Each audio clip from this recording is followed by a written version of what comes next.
Hello, and welcome back to another episode of the Western Canon Challenge, where we are reading the entirety of the Western literary canon out loud. So, when Harold Bloom made the claim that the journals by Emerson were Emerson's greatest literary achievement, I was highly skeptical of that because I knew that the journals, one, were not published in his lifetime, and I knew that they were source material for the published work that Emerson put out there. Uh, and I know that the journals have a sentimental value to Harold Bloom because they were a sort of guiding light during a midlife crisis of sorts, and he used them for that, and he kept referring to them during the rest of his life. Something he would go back to, like the works of Shakespeare, just something he would just keep rereading. So I understood all of those things, and I was willing to poo-poo them, I guess, based on that. But I was completely wrong. They are absolutely first rate. They are the greatest achievement by an American writer, other than the poems of Emily Dickinson, which I would rank just a little higher. But that is not to demean the works of Emerson at all. It's right up there. I would say like the Trinity would be Emerson's journals. I'd put Leaves of Grass by Walt Whitman up there, and then the poems of Emily Dickinson. And I would have no trouble putting that top three against anybody else's top three of American lit. I think I'd have the leg up on that one. Anyway, that's just my way of saying you should be reading the journals if you are at all interested in Emerson. So go ahead and do that. That's basically the long and short of all of this experience reading Emerson is this is how great the journals are. You need to read them. With that said, characteristics of Emerson's style, though, could be a turnoff for people, and I'm going to talk about those things. But also, the things that are a turnoff about them can be considered a pro. So, one of these things is the sameness. There's a lack of development, I guess, in Emerson's style. Once he reaches his mid 20s, you have vintage Emerson all the way to the end of his life. You could take any entry from his mid 20s and insert that journal entry into one from his mid 50s, and you would not be able to tell where the quote unquote immature Emerson is. That's how quickly he develops his style. He also maintains that style, but I could see some people disliking that on some level, that he sort of never changes.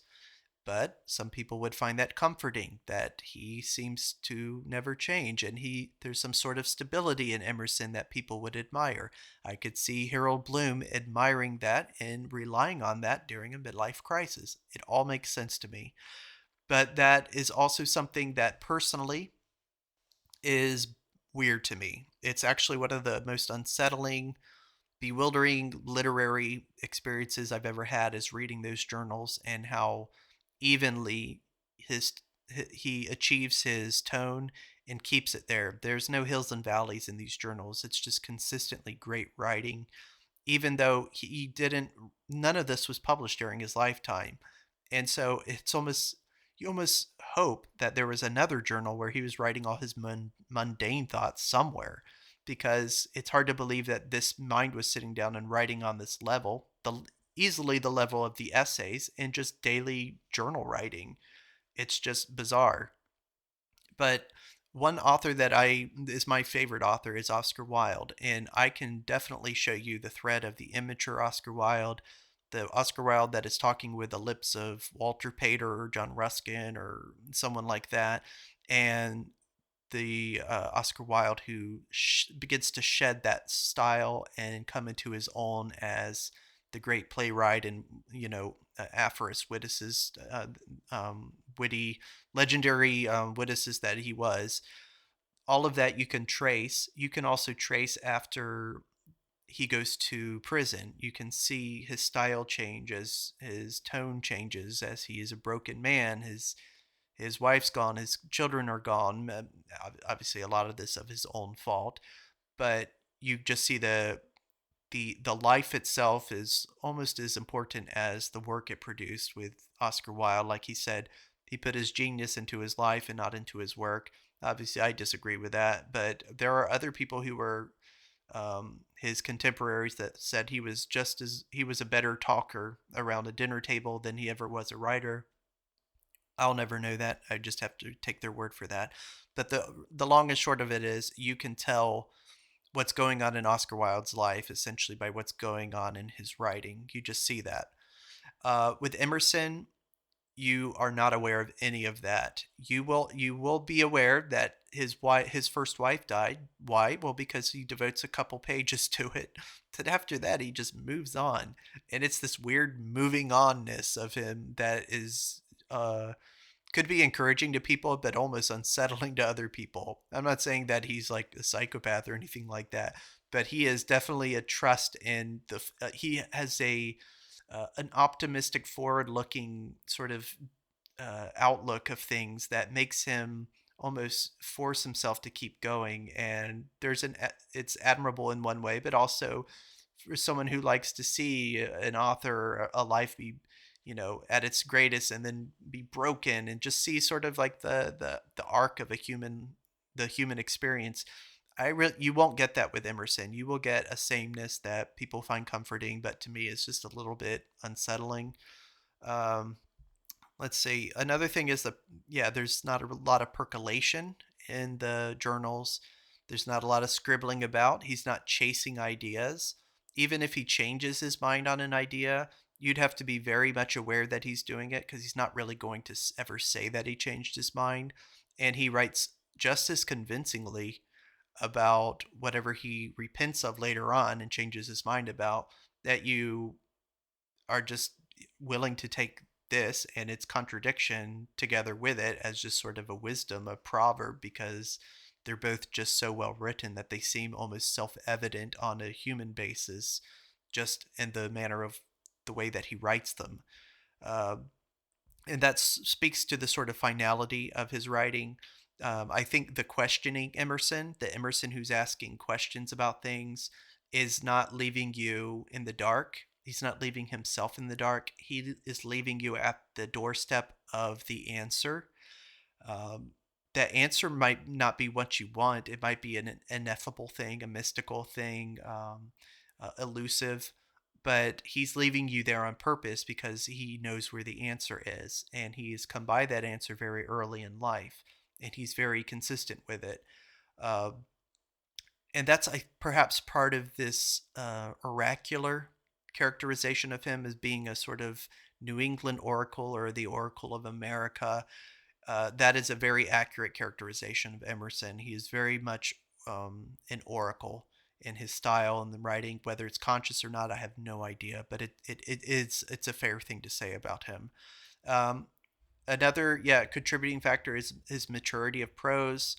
Like I said, it's by the time you get to his mid 20s, he's already there. Um, yeah, and it's very interesting actually. During his college years, he didn't have a distinguished college educate. Like, he went to Harvard, of course, but he didn't graduate with distinction. He was sort of in the middle of his class. Nothing stands out. He didn't win any huge literary prize. He even entered like essay contest, and the best he did was second place, I believe. I'd love to read the first place, who got first place, and then read Emerson's just to see if they were way off because of how good Emerson is on as an essayist. But we just have to accept that they just thought he did good enough for silver medal. And so that's interesting too, that he, even in college, is not distinguished, but there is this quality to his writing that is still consistent. And I would love to read that writing that is missing, that I don't have access to, just to see what was going on. Because maybe I really would see a development from then to whatever it was 3 years later. But I guess I'll never know. Um, this self-assuredness that he writes with is not egotistic or egoistic. It presents itself to me as unconscious. I know, in my opinion, I know where he got this from, and that is his Aunt Mary. Aunt Mary, as I called it when I was doing the recording the journals. Aunt Mary. I started saying aunt, and I just kept going with it, even though I never refer to my aunts as aunts. They're always aunts. Anyway, Mary Moody Emerson was, I think, the most influential familial influence on his life, at least as a writer. This woman, his aunt, is her writing itself. I'm just reading excerpts from it in Emerson's writing where he's quoting this woman. He has profound respect for her. He considers her essentially a religious genius, and she absolutely is. She deserves to be discovered or rediscovered. I don't know what the case is, but she is an original, a religious, American religious genius. Uh, Her thinking occupies, in my opinion, like a sort of hazy place between Calvinism and Unitarianism. Now, these two wings of Christianity don't really have a lot to do with each other, but like for instance, a Calvinist can't just simply exit from the Calvinist church to a Unitarian church without setting aside a lot of theological positions. But yet she seems to occupy some weird sort of, she has like this Puritan fervency and belief system, but it's combined with a sort of intellectual tolerance, I guess, which it's like a individual conscience which may differ from the belief system. She was not a hellfire and brimstone sort of Christian of that example.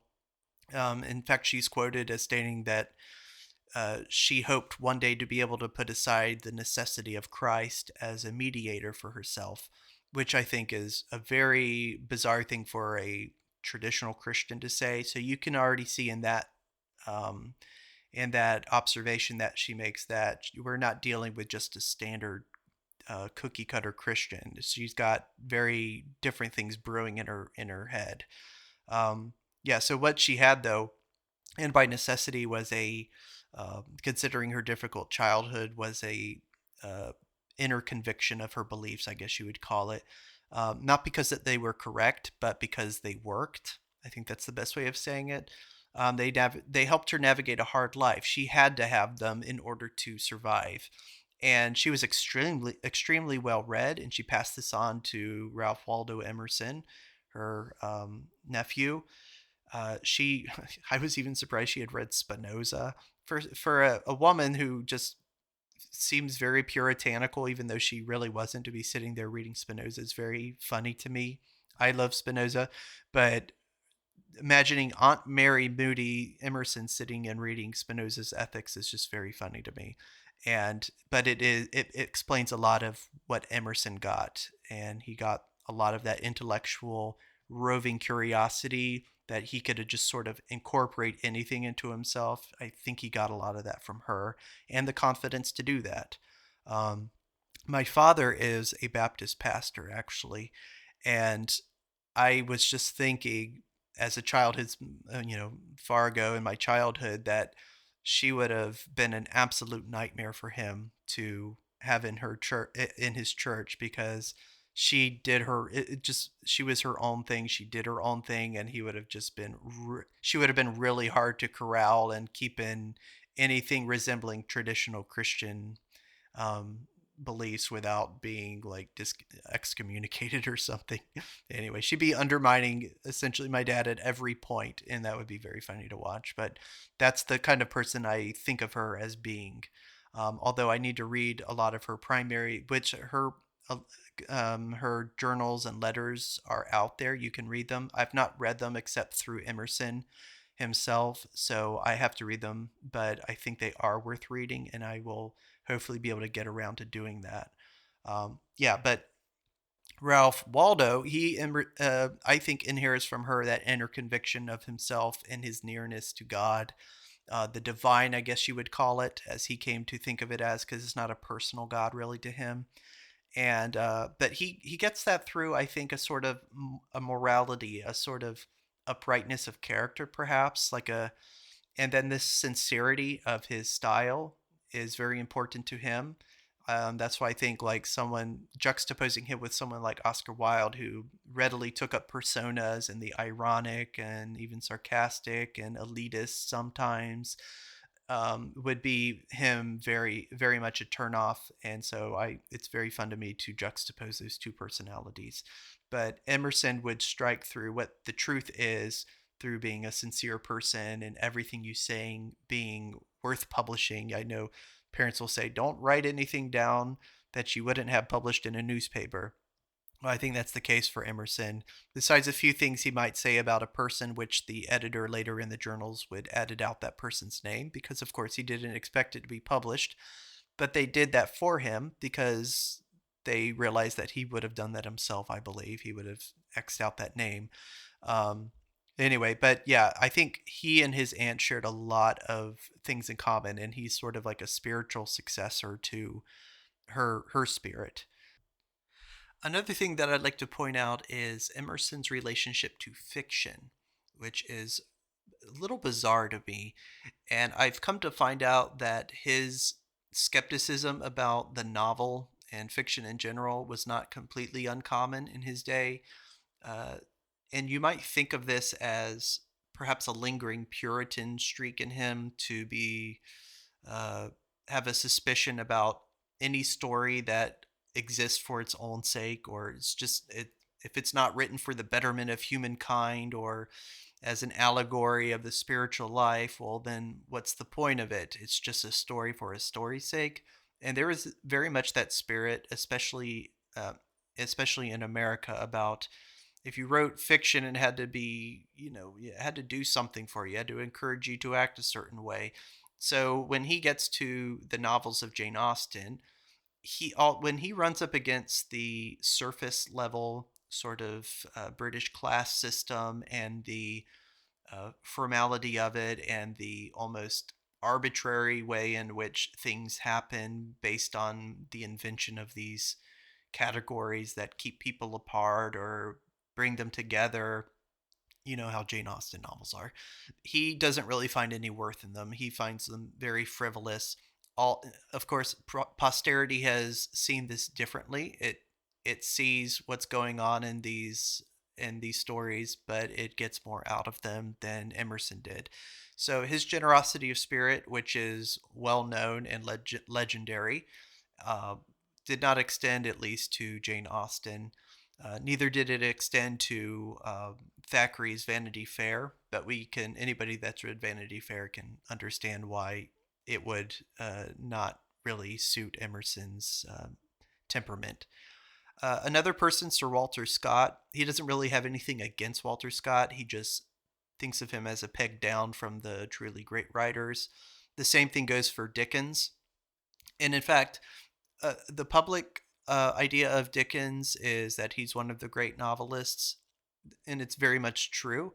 But I think in academic circles, you would also see this idea of him as being a peg down from the truly great writers.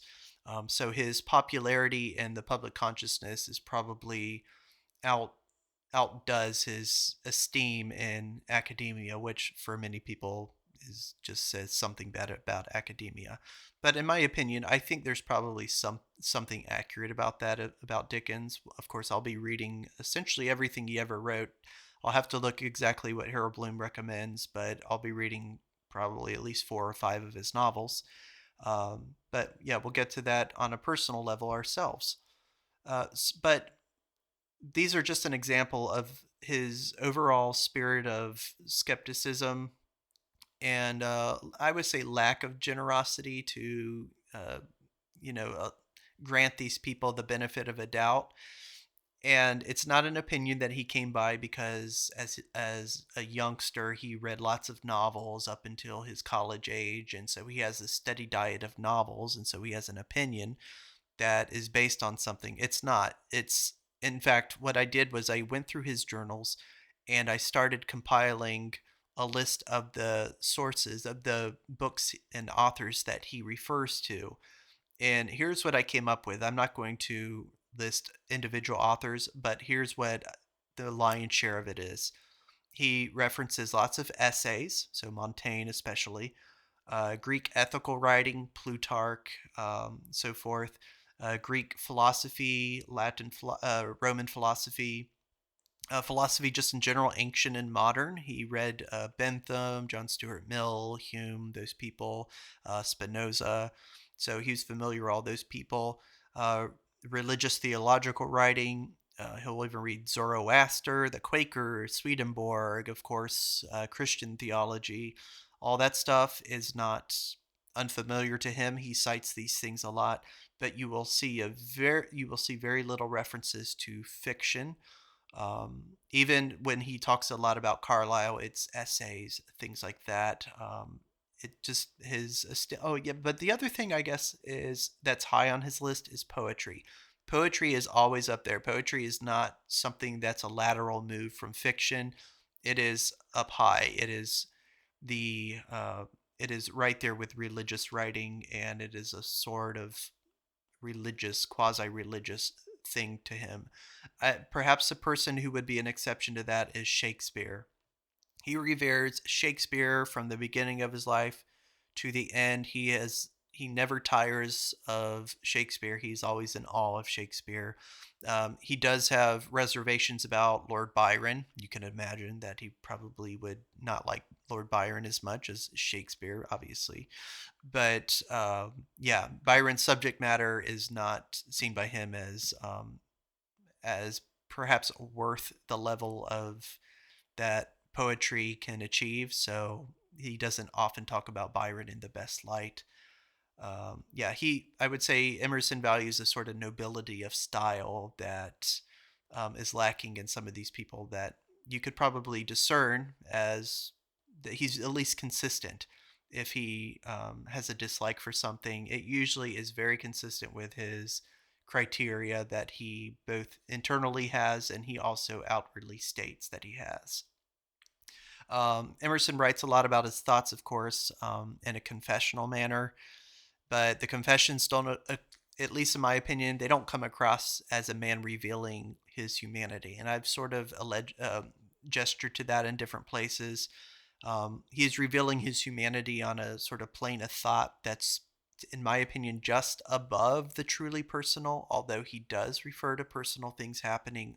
I don't want to be accused of just being ungenerous, but I do think in general, if you read through the journals, I think you would also perceive that he doesn't really get down into really human experience. And that leads me to my next thing, which I think is an important thing. It's perhaps the only legitimate thing that I think I found that has any staying power, and that is Emerson's relationship with evil, the idea of evil.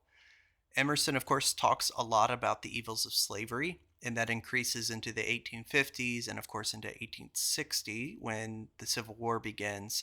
But yeah, his strong feelings about slavery stand out to me because it feels like anything else that's not slavery doesn't really warrant, in my impression of Emerson, an expenditure of Emerson's feelings. It's as if he has transmuted his raw emotional feelings to a different plane of existence or something, which is, in my opinion, it's a plane of reflection or deflection, probably, that it takes something of singular depravity to provoke his ire. Not that he's being immoral, it's just that he's sort of amoral. He's dealing with ideas and the grittiness of, the evil acts of humanity. Just they don't really just come up with him. He doesn't discuss them very much. He's very, like I said elsewhere, he's very much an idea man, and you really have to do something to provoke his ire to really get him to discuss it. One of those people who provoked his ire was Daniel Webster, but that was only Webster after Daniel Webster made some concessions to the interest of the Southern states about slavery that made him a pariah in Emerson's mind and in the mind of other people. Daniel Webster really, his reputation went down the drain when it came to the rest of his life because of what he did in that instance. So, all that good he did, he was essentially if you read Emerson's writing, Daniel Webster is of the highest rank. He's up there with Washington and Emerson's way of thinking and speaking about him in the journals. He's way up there. But after this thing that Webster does, he goes way down. But because of this act, but what I saw, what was generous about Emerson, is that he could still at the same time extract that deed that Daniel Webster did, and he could still evaluate the rest of Daniel Webster's life as if that part didn't exist, while also referring to it. So it's as if he remembers how he felt about Daniel Webster before that, and he was able to put it aside in many instances while adding it back as reflecting this is the total man, however. And he was aware that Webster had really tarnished his legacy with that act. So, but yes, that's in regard, of course, to slavery, which was, like I said, of a singular issue to Emerson. But I think you will struggle in the rest of Emerson's writing to find him talking a lot about evil and just the that part of um, humanity that does exist, yet Emerson just really doesn't seem to acknowledge very much. Um, so I don't feel like another thing that I would say is I don't really feel like I know who Emerson is at the end of 3 months of reading him. After reading all of those works, after reading all of those journals, it's a very strange feeling to me, but I don't really know. It would be, I would like to have met him in person to see if my vagueness of impression of him as a person would extend into meeting him physically. Um, all I can say is this feeling that I got, this nagging feeling that he was still an enigma to me, is not uncommon. So I started looking up about how other people felt about Emerson, and I came upon this quote that I felt somewhat uh, made me feel like I wasn't completely alone, at least, or crazy. The quote is, "The more we know him, Emerson, the less we know him. He can be summed up in a formula only by those who know their minds better than his, their own minds better than his. We hear his grand assuring words, but where is the man who speaks them? We know the part he played so well. We feel his powerful charm. We do not know the player. He is finally impenetrable for all his 40 odd volumes," end quote. And that's Harold Bloom speaking of it. And I completely agree with that. And I'm glad someone else was able to put that into words so I could put that nagging feeling into words myself. Another thing, I'm a musician, I'm a pianist, I'm a composer. So music to me is of singular importance. And so I noticed it whenever it came up in Emerson. And it's the impression that I get that Emerson does not understand music and has no ear for it. And some people will think that's very harsh. I do not think it is harsh. I think I have this one down very well. So, as to me as a musician, it's another key to unlocking that nagging feeling that I don't really understand Emerson or know him is this, that Emerson, by his own account, has sort of a tin ear. He's not, it's not that he couldn't carry a tune or whistle a tune. I don't know if he could or not. However, it would not at all surprise me to learn that he couldn't. He strikes me, in fact, as someone who I would very easily believe could not sing on key, on pitch, or sing a melody. I Some people might think that's harsh, but I really feel like there is something there that he refers to when he talks about music. It's about it, he talks about it like someone who really doesn't get it. And I'm not saying he has to get it, but it's almost like he's looking at something that's just completely foreign to him. Um, by his own admission, Emerson couldn't follow complex musical forms.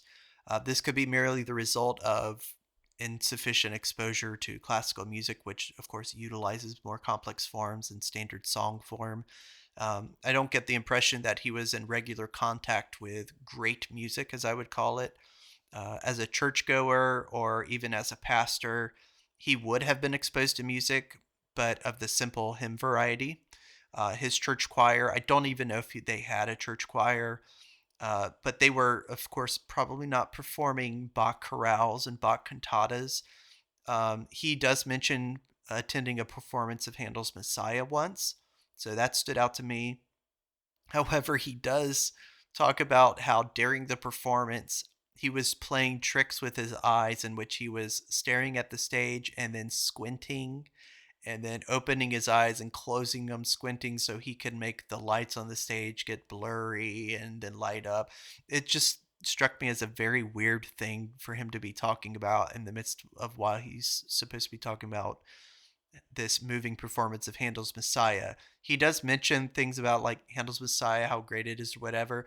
But in the midst of this, there's this insertion of this weird thing that he would do, which suggests to me as someone who's not really completely paying attention that he's doing games with his eyes. It's just, and that he would write it down that he was doing that. It's just odd. It's just very odd to me.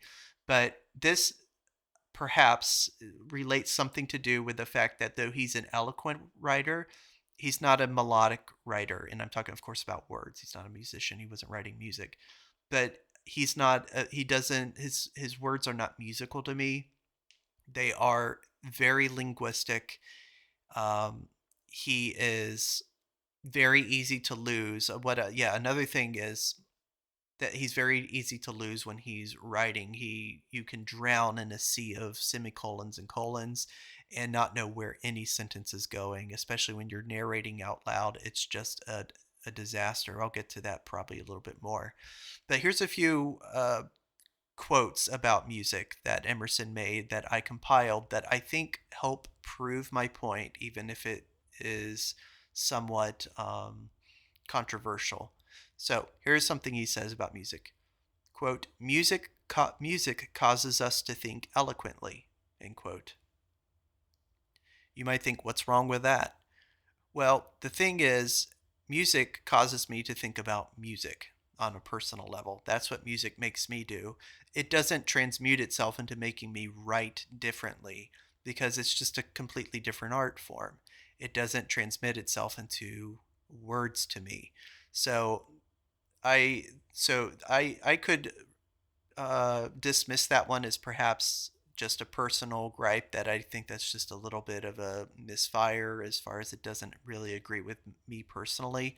But there's other ones. So, for instance, this uh, quote, the music that can deepest reach and cure all ill is cordial speech, end quote.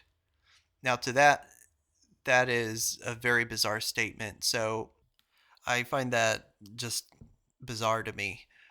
There's other ones though too. This is not the only quote about music. Here's another one. Quote, the sweetest music is not in the oratorio, but in the human voice when it speaks from its instant life tones of tenderness, truth, or courage, end quote. It sounds like a nice sentiment, but if you're thinking of it from as a musician or from a musical way or just from aesthetics about different arts, I think, yeah, that's another instance of him desiring to put music into the service of something else, which is speech. Any musician, I think, would immediately feel a profound that uh, that Emerson is profoundly underestimating the power of music here. Music goes beyond linguistics, but Emerson seems incapable of perhaps experiencing it like that. Here's another one. Quote, music is the poor man's Parnassus, end quote. Again, that's a very strong and a strange assertion. Quote, music and wine are one, end quote. This one actually to me makes a lot of sense. It explains a lot of Emerson to me because one thing we know about Emerson and wine is that it was definitely considered a luxury to him. And it was the first thing to go upon entering any financial hardship. Wine would be considered completely frivolous, not worth in investing any money in. And just this is a very interesting thing. It's not necessarily the point he's making, but it's interesting grouping to me that he groups it with something that he considers the first thing to go as a luxury. Quote, once or twice in the solos, when well sung, oh, this is what I was referring to. I could play tricks, as I like to do with my eyes, darken the whole house and brighten and transfigure the central singer, enjoy the enchantment. This is something like he was saying in about Handel's Messiah, which is just, I mean, it's fair that he can say that, but it just is an odd thing to say. And I think it does, while it doesn't completely prove my case about Emerson and music, it goes to proving that I think that his lack of experience, perhaps with great music, and lack of ability to be able to follow it. And these are his own words. It's his own opinion. He has a tin ear, and he can't follow complex music. He can only gesture to it. In fact, it reminds me a lot of my other favorite writer, Oscar Wilde, when he talks about paintings. I feel like when Oscar Wilde is talking about paintings, that he has no clue what he's talking about. That's just my opinion. He's talking about something and he knows it's important. It's a beautiful thing, but he has no resources to speak of it, and he sounds very amateurish when he talks on that subject. I feel that when Emerson talks anything about melodious speech, music at all, he's not speaking as someone who directly is experiencing or has any ability to understand it really. Another thing is, and this was perhaps a good thing, it's a strange thing, but it's been observed, I found, in several people who state that Emerson was aware of his limitations. Henry James said of Emerson, rarely has a man so accurately known the limits of his genius or so unfailingly kept with them. And I think that is a very interesting thing to say because it also speaks to how fair minded Emerson was. So famously, Emerson is looking for the American voice, the true American voice that would be rid of the, in Emerson's words, the tapeworm that is the European influence. Quote, can we never extract the tapeworm of Europe from the brain of our countrymen? End quote. So he does not claim to be the figure to accomplish this, though. He's not saying, I am America, I am the original voice. He is saying, I am looking for that voice. And it's a very self conscious that he's not saying, and it's a very humble thing for someone who is clearly a genius and a first rank writer to say that he realizes how, even in his greatness, that he is not this thing that he does value, which is an original American voice. But he has the humbleness and the prophetic ability to see it in Walt Whitman, of course. And he points it out in Whitman. However, Whitman doesn't really come up in the journals. I remember two overt references to Whitman and then one a veiled reference, which I believe would only be to Whitman. I was trying to think if it could apply to anybody else, but I do believe he was just referring to Whitman without stating his name. So I would just say he comes up three times in 10 volumes of Emerson's journals. Of course, it's not a fair comparison by ratio because he doesn't become familiar with Whitman until much later in his life. So, but still, I was expecting to see Whitman's name come up more than it did. As in, like Thoreau's voice, I mean, Thoreau's name comes up a whole bunch, but that's because he's around him, as does Alcott. Anyway, so Emerson is aware that he is not the original American, and he is looking for that person, and he has the humbleness to be able to find it in somebody else and point it out. Uh, so anyway, so I believe Harold Bloom has mentioned this as well. Emerson sets the scene. So Emerson is not the original American voice, but he is setting the scene for what will be the American voice. So he's predicting it without being it, which I find very interesting.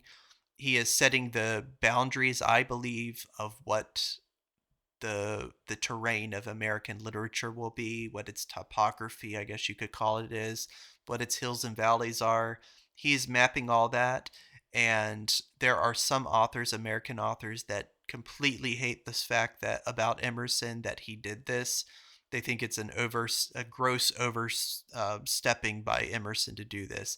I don't think Emerson was doing it out of any egotism or that he felt he had the right to do it. In fact, I think he was correct in how he was mapping things out. I think there's just some resentment by other people who are of great writers that they don't want the fact that they don't want other somebody else defining their territory. and it almost feels like spilled milk. Like they wish he hadn't done it, but he did do it, and now they can't escape it that he did it. And so they're either in his camp, sort of, so to speak, or they're against him. And so it's like either way, you have to deal with him, and that's something that Harold Bloom talks about a little bit. And I think it's just very funny because Harold Bloom's prime culprit of like anything bad is T.S. Eliot. He hates T.S. Eliot. I don't know if he hates him, but he just very seldom has anything nice to say about T.S. Eliot. And of course, T.S. Eliot is the prime suspect in this revulsion of Emerson. At least the essays, he doesn't find T.S. Eliot doesn't have anything redeeming to say about the essays. He thinks them completely superfluous, and just what's the point of them? Um, Another thing is Emerson's remarkably consistent in his prose and his poetry speeches. He's very unchanging. He's free of surprises. And so, like I said before, his journals lack dramatic shift. He lacks dark periods. You can suss out where they are based on understanding the chronology of Emerson's life. But I would say if you didn't have an annotator or an editor coming through and giving biographical updates, which happen a lot in the journals, you would be very lost. You wouldn't know what was going on. So he is not very, like I said much earlier, he's not very confessional. He is very much an idea person, and you don't really get, in my opinion, that's part of the enigma, is you don't get all the humanness. And it's just what it is. And like I said, people find that constancy in tone and outlook very comforting. And obviously Harold Bloom does, or did, sorry, he passed away. But I didn't, I would say. I didn't necessarily. I found him very awe-inspiring to read, but I didn't find him personally comforting. I would just say that he was um, almost like a titan that I was reading, this person that was actually a human. But I understand that people that they want to be able to access Emerson as not the titan of American writing, as they want to see the human. And that's where I think he kind of falls short for a lot of people, is he doesn't give them that, in my opinion. Just a second ago, I was referring to the Emerson as outlining the boundaries of the thought of American literature going forward. He's sort of a surveyor, I guess you could say. Yeah, so he is, I think, dividing America as far as in literary terms into recognizable portions. He's sort of a surveyor in my mind like that. He's laying the groundwork of the American mythos, the American story about itself. But he is, I think, in his own opinion, he's more of a tourist. He inhabits America, but he's busy dividing it up into the portions that other people will utilize. In fact, I've read enough Thoreau to believe that he is also in this vein. And it's very weird to think of two of these America's very representative writers of this period of not being of America, but I don't think of them that way. I think of them as like very just sort of occupying this naturey sort of vagueness. There's people that say Emerson was not as influenced by German mystical thought and Romanticism as people like to say. I think he was. There's a whole lot about his writing that is very reminiscent of that European influence is definitely there. It leaks into Thoreau too, who is, I'm sure, would not like that I would say that about him. But they talk a lot about nature without really feeling like they are in it, in my opinion. They are still separated. It's them eyeing things up and talking about them, and they can talk about things in very poetic terms, but I still feel like they are separated from it somehow. There's still some sort of, even if it's a transparent wall, there is still something there. And I don't think that's the case with Whitman. they so those two, Thoreau and Emerson, they're talking a lot about uh, America, American land, America. The they're creating the American myth, what it will be. But I believe someone like Walt Whitman is he is the land. He is the myth. He is that thing in reality. He is the person who occupies the land and he is comfortable in it and he can sit in it and throw himself back in it like it's like a lazy chair, like he owns that piece of land. And I think that comes across a lot. And I think Emerson recognized that. Whereas I think there's too much of a speculative aspect to both Emerson and Thoreau, where I don't feel like they are the first true original American writers. At least Emerson recognizes that about himself. I don't think Thoreau would like that said about him, but hey, I'm gonna say it. I think they are still one step removed from being American originals. So, last few points. Emerson relates his travel to Europe, which he did on a few occasions. He has interesting things to say about Wordsworth and Coleridge, but he does express some reservations about them. It's not necessarily of interest, but it's just something I found by reading the journals.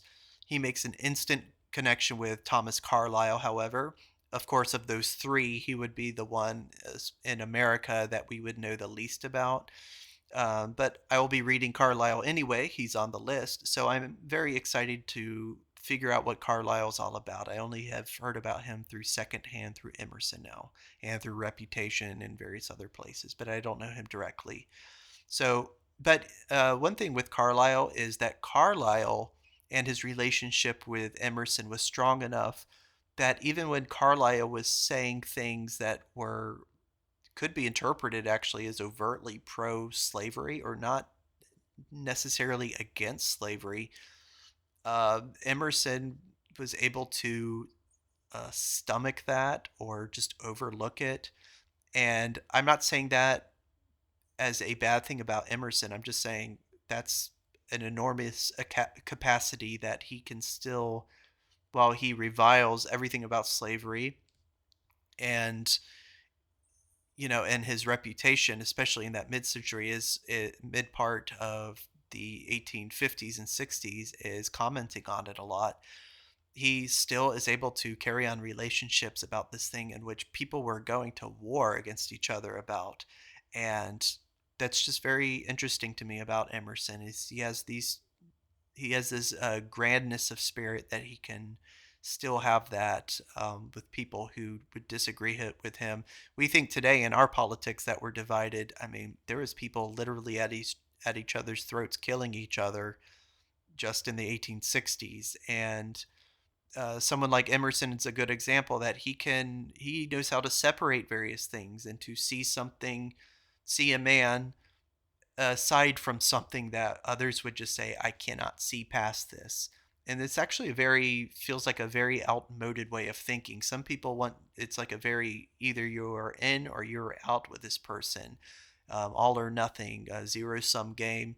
But Emerson is definitely not that person. He demonstrates that with Carlyle, and he demonstrates that with even the Southern states. He has something bad things to say about them, but he has remarkably some generous things to say too. And of course, with Daniel Webster, who he reveres and very much was saddened by his essentially being a turncoat when it came to the slavery question. Uh, all right, so a few petty things. Emerson is overly fond of lists. It's not. So one thing he would do is it's not point number one, point number two. So if he's making a list of something, you would say, there's you know about wall decorations. You could have paintings on a wall. You could paint a wall, and you could say one other thing about it. Well, Emerson, he would go and he would, instead of stopping there, because you get the idea after two or three examples that you can do stuff with the wall, and here are a few examples. Emerson will give you 12 of those, and it's very much overkill in my opinion. He does it a whole lot. So, for instance, he might talk about the virgin beaches of California or something, or and then so he let's say he's talking about the American frontier. He'll talk about the virgin beaches of California to the well-trod shores of the Boston wharfs. All right. Well, he's gesturing to the vastness of America. We get that. But he will also then talk about the new territory of Texas. Okay, he's demonstrating vastness again. Then he'll talk about Minnesota. It's way up north. Okay, but we get the idea. Well, now he's going to also mention Maine. Now he's going to talk about Alabama. Now he's going to mention South Carolina. South Carolina. Now he's going to talk about the Oregon Territory. And then he's going to talk about Indiana. And none of these are in the service of describing those places exactly. They are in the service of making his original point, which was, hey, America's really big. And that is a very petty thing that I absolutely hated when I was reading his journals. He just does it so much. It's very belabored, almost like this video. Ha ha ha. It's belabored, it's tedious, and he just goes over and over the same points in the different words, and it's just overkill. Um, Perhaps myself, I will get better at that than he will. Who knows? As I learn how to make concise videos when it comes to my own thoughts. Another thing, as much as Emerson speaks of nature, both with the capital N and the lowercase n, he doesn't necessarily dwell on broken or brutal aspects of nature. The nature red in tooth and claw, he doesn't really account for that section of nature. He will talk about evil, and I've noticed that evil is usually just to do with a fellow human being doing an evil deed or having a evil morality of some sort.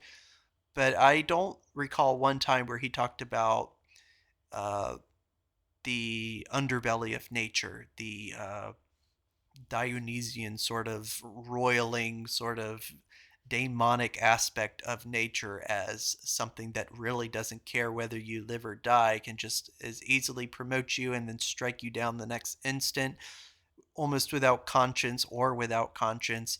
He does not talk about that at all. It does not come up. He, in fact, I would say it's to the point where I don't even know if he's aware of it or can account for it or has even thought that he should account for it in his philosophy. He's not a systematic philosophical thinker, so it's very easy for there to be little gaps here and there in his thinking because he's not trying to make a systematic representation of the universe and of morality and everything else. He is gesturing to things in his own way. So I think there are little gaps that appear in his thinking, that just things that fall through the cracks, and this is one of them. The nature red in tooth and claw just doesn't exist. He'll talk about Darwin or evolution or something, but it doesn't come up in the manner in which I'm referring to. The last few things, just a couple things. I never laughed once when reading the journals or the essays or speeches, lectures, anything. I do not recall one instance of laughing out loud at Emerson's writing. I'm not saying that he's a comic writer and he failed to do that. He's not. But I would say in a 10 volume journal, averaging 500, 600 pages in each volume, that's a whole lot of words to not ever say anything that maybe strikes me as funny. That doesn't mean he couldn't be funny in his personal life. I don't know. Uh, but to not have one observation that makes me chuckle, I barely even maybe even smiled at some of it. It's that's what I mean. Like, and I'm very easy to please when it comes to that stuff. Like I can watch South Park and I will laugh with just very base jokes about in bodily functions. Or like I mentioned Oscar Wilde all the time.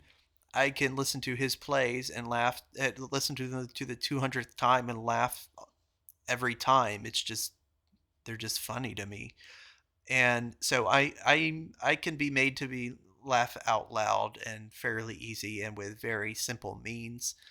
And Emerson just never tickled any funny bone in me, and I don't know what that says about him or me. It's just a reality that I will just observe. If you are looking for anything lighthearted, you're not going to find it with the very even keel, one note sort of that note might be beautiful, but it is really on one wavelength Emerson. And yeah, like I said, he's not witty though. There's no wordplay in him. His criticisms of other authors, I would say, are always reasonable. So I don't remember an unfair critique really. Maybe the Jane Austen one, but his critique it does make sense. It is on the surface level frivolous, and it's not immediately clear that there's a lot anything else going on. Um, so I can understand that it's not necessarily completely accurate, but I don't think he was really being unfair to her. Um, yeah, everything's consistent with who he is. He doesn't ever say anything that you're like, well, that doesn't agree with anything he said before that. Why would he say that? Wow, that was out of pocket. That wasn't really nice. I just don't recall any of those. I might not even agree with his criticism of an author like Lord Byron, for instance. I'm not in agreement with that, but it's not an unfair assessment of Lord Byron. I can definitely understand it. It's not an opinion that he holds from ill will or jealousy. It just, none of those emotions ever come up. But that's the weird thing about him. I think I would want that. I want to hear jealousy. I want to hear some ill will, and he never gives me that. So I'll end with this. So Emerson is everything that you have heard him to be. His reputation goes before him, and I would say that reputation is like much like Emerson's opinions of other people. It's fair. It's fairly accurate too. Is he a titan of American literature? Yes. Is he a transcendentalist? Yes, I would say there's a lot of people who like to be contrary and try to rescue him from these titles. He was a transcendentalist. He was a big one. Did he lay the groundwork for American narrative about itself? Yes. Is he a flawed human being? No, he's not. And that is the problem that I have with him is he is obviously a human, but he is not obviously flawed. And that, to me, is the great riddle about Ralph Waldo Emerson. He is everything that you've heard him to be. He's everything that you wish him to be, and he's nothing of what you wish him to be on another hand. And that's Emerson for you. And with that, I will be done. Thank you for listening. And our next review, of course, will when we get to the end of Washington Irving. If you hated this, leave a comment. If you didn't get anywhere near the end of this, leave a comment. I don't even know if I'll get to the end of it if I ever dare listen to it again. But it's anyway, I wanted to just say all these things out loud without really making them very systematic. And if anybody ever listens to it, it is what it is. But I'm just putting my thoughts out there into the void that is YouTube. Thank you for listening, and goodbye.